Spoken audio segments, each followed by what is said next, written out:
Hello dear students. तो आप सभी बच्चों का फिजिक्स पाथ यूट्यूब चैनल पे physics path skill YouTube channel पे तहे दिल से वेलकम है। और जैसा कि मैं आपको बता दूं, हमारे इस चैनल पे प्रॉपर क्लास 10th की, 12th की और साथ ही साथ बीएससी फिजिक्स की भी क्लासेस चलती है और रेगुलर डेली क्लासेस चलती है। तो अभी कुछ दिन आप लोगों को जो है ये जो क्लासेस है 12th की अपलोडेड मिलेगी, है ना, अपलोडेड मिलेगी। उसके बाद जो है आप लोगों का एक फिक्स टाइम किया जाएगा, उस बेसिस पे आप लोगों को डेली क्लासेस दिया जाएगा। जैसा कि आप लोगों को मैं बता दूं, ये जो बैच है ये कम्प्लीटली सीबीएसई और स्टेट बोर्ड्स सभी के लिए ये बैच लॉन्च जो किया गया है आज। और आप सभी से इतना ही गुजारिश है, ये बैच आप लोगों के लिए कम्प्लीटली फ्री ऑफ कॉस्ट है। तो आप सभी बच्चे चैनल को सब्सक्राइब कर लें और इस वीडियो को लाइक करके कमेंट बॉक्स में अपना रिव्यू भी जरूर दें साथ में कि कैसा लगा आपको क्लास। और साथ ही साथ आप कहाँ से हो, कौन से बोर्ड से हो, ये भी कमेंट बॉक्स में जरूर ऐड करें। और डियर स्टूडेंट्स, मैं आप सभी को बता दूं कि आप सभी को मैं इतना ही कहना चाहता हूँ, मैं पूरा फुल कंटेंट दूंगा आप लोगों को इसी चैनल पे क्लास 12th की प्रॉपर फिजिक्स की। और आपको कहीं कोई तरह का सब्सक्रिप्शन नहीं देनी है, न लगानी है।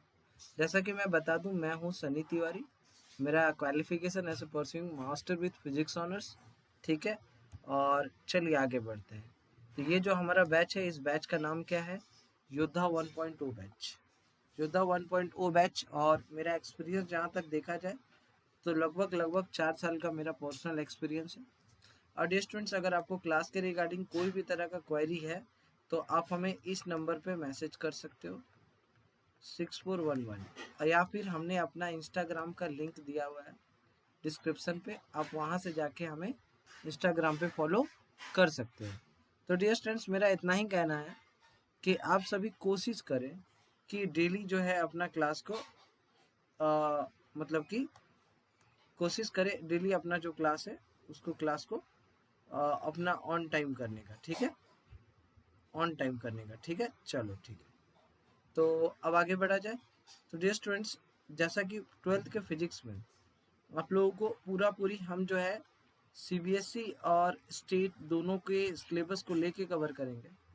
तो आपके यूनिट्स के बारे में अगर मैं बात करूँ, कुछ यूनिट्स जैसे फर्स्ट यूनिट हम लोग स्टार्ट करने वाले हैं इलेक्ट्रोस्टैटिक्स से। आज का हमारा फर्स्ट क्लास है इलेक्ट्रोस्टैटिक्स का यूनिट, मतलब जो हम लोग स्टार्ट करेंगे। साथ ही साथ उसके बाद करंट इलेक्ट्रिसिटी पढ़ना है। तीसरा जो चैप्टर होने वाला है magnetic affects of electric current and magnetism. चौथा है इलेक्ट्रोमैग्नेटिक इंडक्शन, है ना, एंड अल्टरनेटिंग करंट, ठीक है। और हाईली वेटेज चैप्टर जो होता है आपके एग्जाम के लिए, अगर नज़र से देखा जाए तो हाईली वेटेज चैप्टर में आता है तुम्हारा ऑप्टिक्स। हाईली वेटेज है जिसको हम लोग बहुत बारीकी से पढ़ेंगे, अच्छे से पढ़ेंगे। Dual nature of radiation and matter, ये भी, और atoms and nuclei and electronic devices. तो कहीं ना कहीं इलेक्ट्रोस्टैटिक्स जो बच्चे जेई मेंस एंड एडवांस का तैयारी कर रहे हैं, तो उसके मद्देनजर में देखते हुए भी अगर हम देखें, इलेक्ट्रोस्टैटिक्स एक इम्पॉर्टेंट यूनिट है जेई मेंस और एडवांस के बच्चों के लिए भी, ठीक है। तो उम्मीद है आप सभी बच्चे बस इतना ही करना है आपको। ये बैच कम्प्लीटली फ्री बैच है, आपको कुछ नहीं करना है, बस चैनल को सब्सक्राइब कर लेना है। चैनल को सब्सक्राइब करके बस वीडियो को लाइक कर लेना है। बस इतना ही आपकी तरफ से मुझे एक हेल्प चाहिए। और उम्मीद है कि जल्द हम लोग जो है लाइव क्लास में शेड्यूल हो जाएंगे। अभी फ़िलहाल 1 महीना तक आप लोगों का जो फिजिक्स का पूरा क्लास होगा वो अपलोडेड जाएगा। मैं अपलोड कर दूंगा डेली, ठीक है। एक प्रॉपर टाइम होगा, उस टाइम पे ही मैं डेली अपलोड कर दूंगा। तो जैसा कि इलेक्ट्रोस्टैटिक्स का यूनिट 1 मैं खोलूँ, अगर देखूँ इलेक्ट्रोस्टैटिक्स, देखो अब वो अगर हम बात करें इलेक्ट्रोस्टैटिक्स का, तो याद रखना इलेक्ट्रोस्टैटिक्स 2 वर्ड से मिलकर बना है, एक इलेक्ट्रो और दूसरा स्टैटिक्स। देख ध्यान से सुनना, इलेक्ट्रो और दूसरा स्टैटिक्स। मतलब इलेक्ट्रो का मतलब क्या होता है? इलेक्ट्रॉन। क्या होता है? इलेक्ट्रॉन। और स्टैटिक्स मतलब रेस्ट। मतलब सीधा सीधी फिजिक्स का वैसा ब्रांच जहाँ पर हम लोग चार्ज का प्रॉपर्टीज के बारे में पढ़ते हैं, किस स्टेट में? एट रेस्ट स्टेट में। तो उसी ब्रांच को हम लोग बोलते हैं इलेक्ट्रोस्टैटिक्स। क्या बोलते हैं? इलेक्ट्रोस्टैटिक्स। ध्यान से समझिएगा, समझ गए? चलो अब आगे बढ़ते हैं। अब देखो इलेक्ट्रोस्टैटिक्स में हम लोग सबसे पहला तो हम लोग टॉपिक पढ़ना होता है इलेक्ट्रिक चार्ज। चार्ज क्या है? एक तरह का स्केलर फिजिकल क्वांटिटी है, सबसे पहला पॉइंट।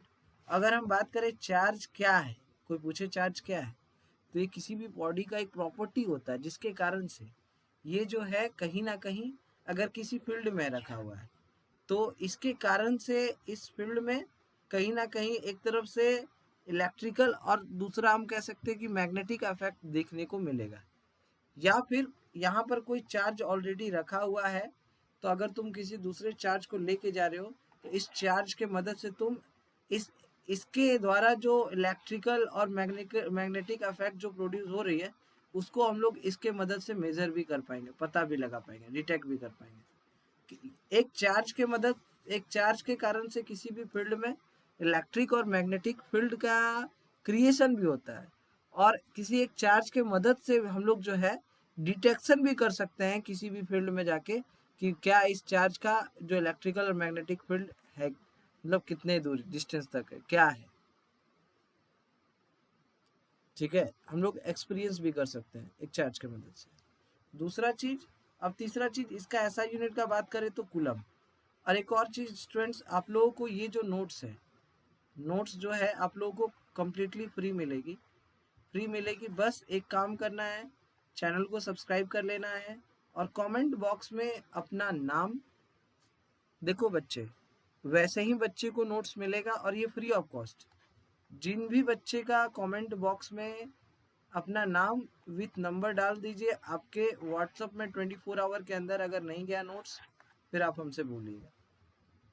तो कुछ नहीं करना है, बस कमेंट बॉक्स में अपना रिव्यू के साथ बस sir notes please comment box में डाल देना। तो मैं क्या करूँगा, आपके नंबर पे मैं तुरंत ये नोट्स फ्री ऑफ कॉस्ट डाल दूंगा, किसी से कोई चार्जेबल नहीं होगा पूरा। अगर डायमेंशन का बात करें तो डायमेंशन क्या होगा, डायमेंशन इसका होता है आईटी और किसी किसी बुक में जो है एटी भी होता है। खैर हम लोग ज़्यादातर बुक में आईटी ही देखते हैं, ठीक है। और सीजीएस यूनिट सेंटीमीटर ग्राम पर सेकंड, अगर इस यूनिट के बेसिस पे देखा जाए तो इसका जो यूनिट होता है दैट इज ईएसयू, इलेक्ट्रोस्टैटिक यूनिट, ठीक है ना।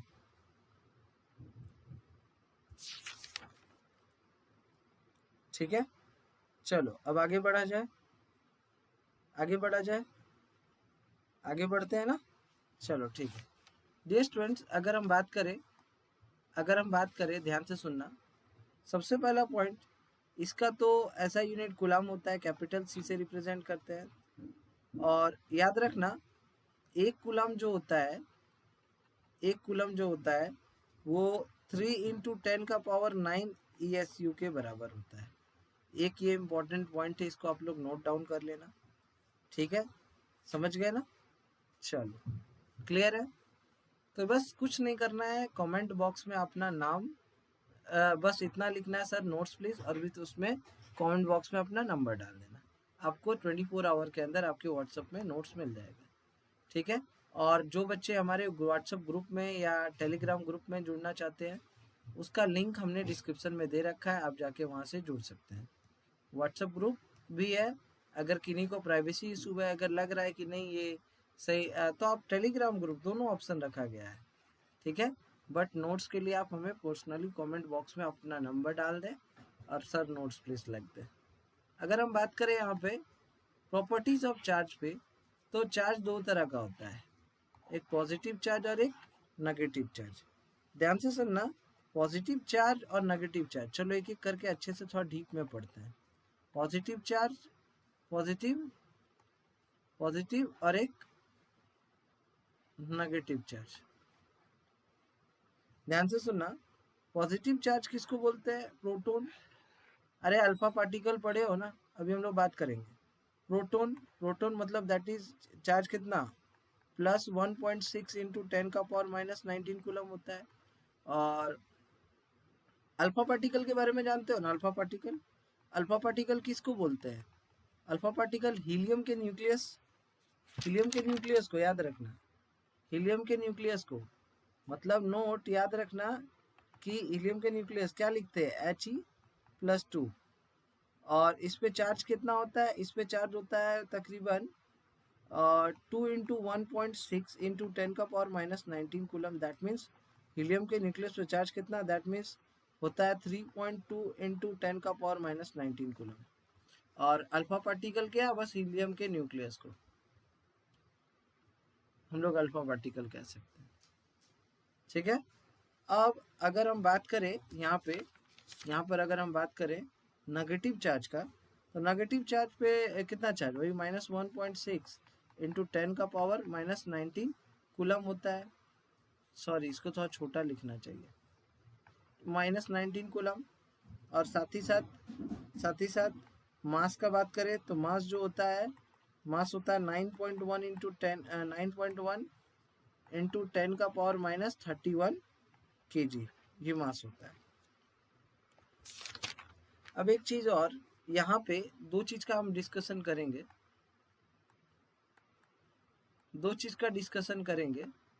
ध्यान से समझना। पहला चीज ये नेगेटिव चार्ज के बारे में,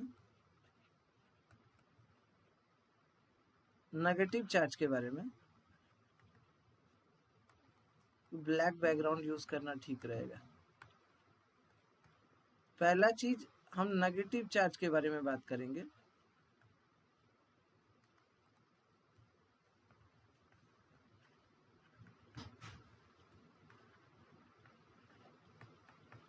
नेगेटिव चार्ज के बारे में बात करेंगे। तो नेगेटिव चार्ज क्या मतलब, क्या यहाँ पर सीधा सीधी इसको दो लाइन में लिख सकते हैं, abundance of इलेक्ट्रॉन है, या फिर हम लोग इसको लिख सकते हैं एक्सेस ऑफ इलेक्ट्रॉन। मतलब देखो, जैसे सोडियम Na+ और Cl-, देख सकते हो यहाँ पॉजिटिव आयंस दिख रहा है या नेगेटिव आयंस दिख रहा है। पॉजिटिव आयंस क्यों, क्योंकि ये इलेक्ट्रॉन को क्या किया, लूज किया, इलेक्ट्रॉन को लूज करता है ना इलेक्ट्रॉन शेयरिंग में। और यहाँ पर नेगेटिव आयंस क्यों, क्योंकि ये इलेक्ट्रॉन को क्या कर रहा है, इलेक्ट्रॉन को गेन कर रहा है, मतलब इलेक्ट्रॉन शेयरिंग में गेन कर रहा है, मतलब एक्सेस ऑफ इलेक्ट्रॉन हो रहा है इसके पास है।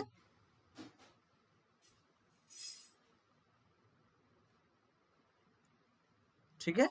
और यहाँ पे लूज कर रहा, मतलब इसके पास क्या है, डिफिशियंसी देख सकते हैं, बोल सकते हैं, मतलब डिफिशियंसी ऑफ इलेक्ट्रॉन। प्रोटॉन क्यों नहीं बोलते यहाँ, deficiency of proton, excess of proton क्यों, अरे शेयरिंग किसका होता है, इलेक्ट्रॉन्स का ही शेयरिंग होता है। यहाँ पे पॉजिटिव चार्ज का अगर हम लिखे तो पॉजिटिव चार्ज को क्या लिख सकते हैं, पॉजिटिव चार्ज को सीधा सीधी हम लोग लिख सकते हैं डिफिशियंसी ऑफ इलेक्ट्रॉन, ठीक है। ये दो पॉइंट्स आप लोगों को याद रखना चाहिए। चलो आगे बढ़ते हैं। अब अगर हम बात करें total charge of an isolated system is conserved. भाई किसी भी एक आइसोलेटेड सिस्टम को लो, उसका नेट चार्ज निकालोगे हमेशा उतना ही आएगा, कंजर्व मिलेगा। ठीक है, कंजर्व मिलेगा। अरे कंजर्वेशन ऑफ चार्ज पढ़े हो ना, कि net charge can neither be created and nor be destroyed, वही सिंपल। और चार्ज इज क्वांटाइज्ड मतलब क्या, चार्ज इज क्वांटाइज्ड मतलब सीधा सीधी ये इंटीग्रल मल्टीपल ऑफ किसका, that is Q is equal to Ne होता है। अरे E इज द इलेक्ट्रॉन, एक इलेक्ट्रॉन पे कितना चार्ज देखिए ना, 1.6 × 10⁻⁻⁹ n इज द नंबर। और n कभी भी 1/2, 3/4, 1/4, 1/4 नहीं हो सकता है, ये फ्रैक्शंस के फॉर्म में नहीं हो सकता है। n क्या होना चाहिए, 1, 2, 3, 4, यही होना चाहिए। ठीक है, याद रखना, आप लोग पढ़े होंगे क्लास 10th में भी। बट अगर हम बात करें एक अलग पॉइंट इसके बाद, कि charge can be transferred, it means charge जो होता है ना वो ट्रांसफर्ड होता है, एक बॉडी से दूसरे बॉडी में आसानी से ट्रांसफर्ड हो सकता है। क्यों, क्योंकि ये क्यों होता है, this occurs due to the transfer of electron from one body to another. ये क्यों होता है, क्योंकि इलेक्ट्रॉन्स का ट्रांसफर होता है एक बॉडी से दूसरे बॉडी में, इसीलिए चार्ज भी क्या होता है, ट्रांसफर्ड होता है एक बॉडी से दूसरे बॉडी में।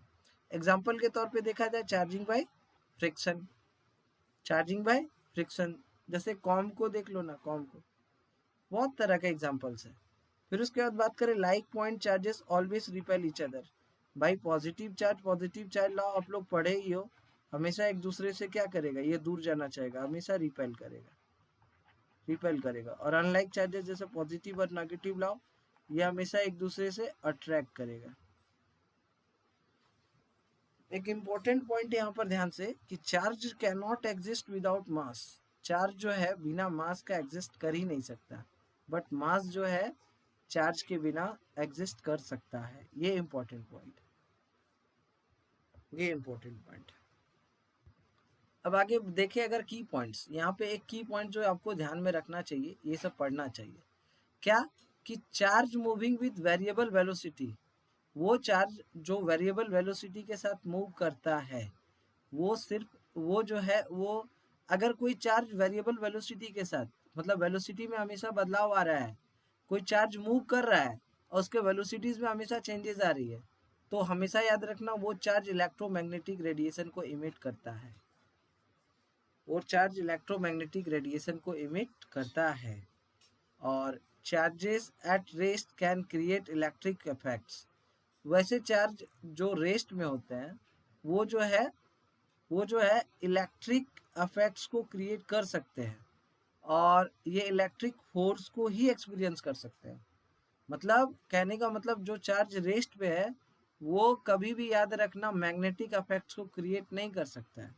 रेस्ट पे स्टेट पे रहने वाला चार्ज कभी मैग्नेटिक इफेक्ट को एक्सपीरियंस, मतलब कि मैग्नेटिक इफेक्ट्स को क्रिएट नहीं कर सकता।